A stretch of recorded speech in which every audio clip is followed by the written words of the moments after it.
Right before a tornado hits, the world turns strange. The air feels heavier, birds vanish, trees stand still, power lines hum a little louder, and the sky shifts from blue to bruised. You might not know what's coming, but your body does. Every instinct says, something's wrong. This year, that tension snapped wide open. It showed us in the harshest way that tornadoes can rip through lives and routines and leave towns trying to make sense of what follows after. And while every storm leaves a story, 3 of them wrote chapters we'll be talking about for a long time. Diaz, Arkansas, Selmer, Tennessee, and Lake City. These weren't your everyday cows flying storm chaser selfie storms. These were the kind of tornadoes that rewrite maps and remind us who's really in charge. Let's talk about the damage and the moments that made these tornadoes the most destructive of the year. 2 EF4 tornadoes came and carved a path of destruction in northwest Arkansas. The town of Diaz in Jackson County was hit by one of those twisters with winds of 190 miles per hour. Diaz, Arkansas. You don't always see it coming. Sometimes it begins with a flicker, a porch light that stutters, or the kind of stillness that feels unnatural. That's how it began near DeParty Creek Road late at night on March 14th. Just after 11:17 p.m., under the cover of darkness, something massive started forming in the shadows. At first, it looked like broken tree limbs and snapped poles, but that was only the beginning. What unfolded next grew into one of the most violent and wide-reaching tornadoes of 2025. This wasn't a quick hit. Nope, it was a 23-minute rampage. It carved out more than 18 miles of destruction, stretching nearly a mile wide at its peak. Thankfully, no lives were lost, but the damage, that's something hard to forget. It's one thing to hear a tornado warning. It's another to feel the ground vibrate and to realize that whatever's coming isn't going around you, but coming through you. By the time the tornado reached Jones Farm east of Max, it was a force that reshaped everything in its path. The farm's office building, anchored and meant to last, was leveled. A home nearby was torn down, leaving only the bathroom wall standing. Soybean silos crumpled like thin foil under the pressure. Steel beams were bent and twisted out of shape. A tank was thrown like it didn't weigh a thing. And trees, they were stripped to their very bones. And somewhere in the chaos, a trailer flew 100 yards and crashed into a home. Someone inside was injured and caught off guard by how suddenly their house became the last line of defense. Then it widened, and Diaz was next. By the time the tornado reached Diaz, it had turned into something almost impossible to grasp. A massive, relentless wall of wind, over a mile wide, barreling through homes and farmland with winds estimated near 190 miles per hour. One home near Diaz was nearly wiped clean of its foundation.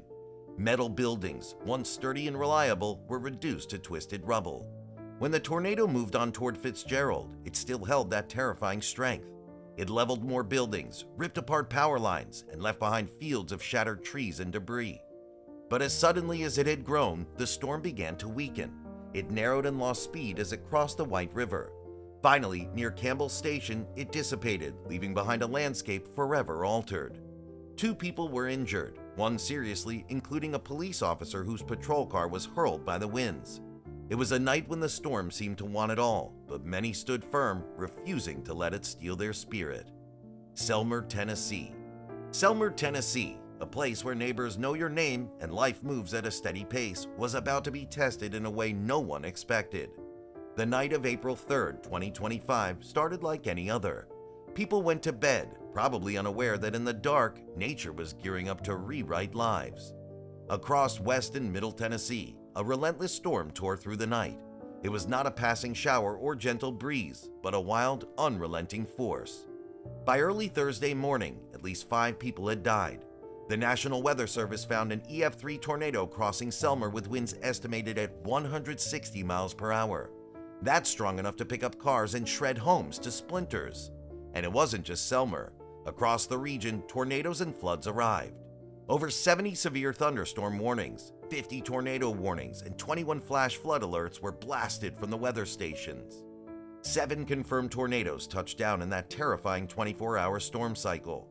This was what they called generational flooding, the kind of storm experts say you might only see once in a lifetime. Rain kept pouring, inch after inch, and it wasn't letting up anytime soon. Some areas got slammed with up to 15 inches before it was over. floodwaters swept through, washing out roads and making travel a near impossible challenge. Around 10,000 homes lost power and water systems were knocked offline. Governor Bill Lee didn't waste time. He declared a state of emergency as the damage stacked up. Federal aid arrived quickly, but no amount of help can bring back those who were lost. A 48-year-old man was crushed when a tornado flipped his home in Fayette County. His 16-year-old daughter, fighting for her life in the hospital, didn't make it either. Selmer's mayor expressed his grief concerning the situation. "My heart breaks for our city and county at this time." Lake City. April 2nd, 2025 began calm and ordinary in Lake City, Arkansas. But as evening approached, the atmosphere grew tense. The sky took on an ominous hue and an unsettling silence settled over the town. At 6:26 p.m., a powerful EF3 tornado touched down west of Truman.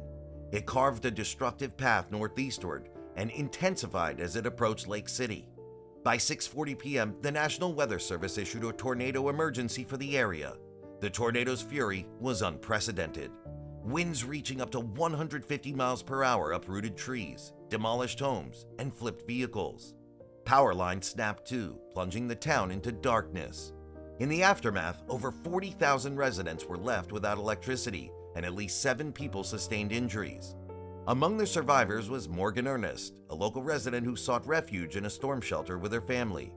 She recounted the harrowing experience. "I started feeling the debris down, and once I felt the debris coming into the storm cellar and my kids were screaming. My mom was screaming. I was freaking out. I knew right then.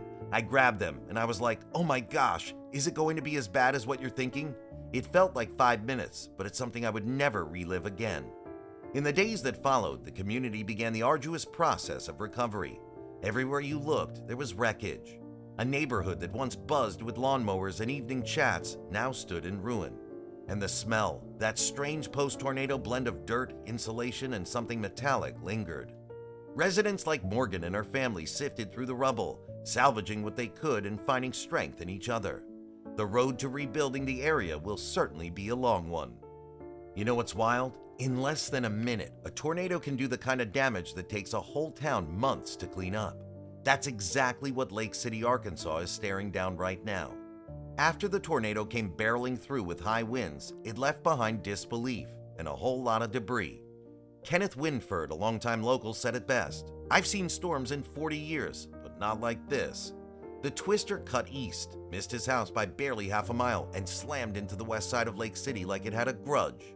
And now the town isn't breaking down, it's coming together to recover. Highway 18, their main street, is slowly shedding its layer of twisted sheet metal and shattered wood. Neighbors are showing up with chainsaws, casseroles, and heart. And in true small-town fashion, they've had to turn away help because too many people showed up to pitch in. So, those were the top 3 most destructive tornadoes of 2025. Each one reminds us that nature doesn't ask permission when it shows up at your doorstep. From shattered homes in Arkansas to sirens wailing through the night in Tennessee, this year tested families and entire towns. And yet amid the storm, you always see it. Neighbors carrying each other out of wreckage, strangers offering shelter, and small towns proving they've got big hearts. If you've made it this far, thank you for sticking with us. And hey, whether you're in Tornado Alley or not, maybe double check where your nearest storm shelter is, just in case. Until next time, stay alert, stay grounded, and let's hope Mother Nature gives us all a breather in the upcoming months.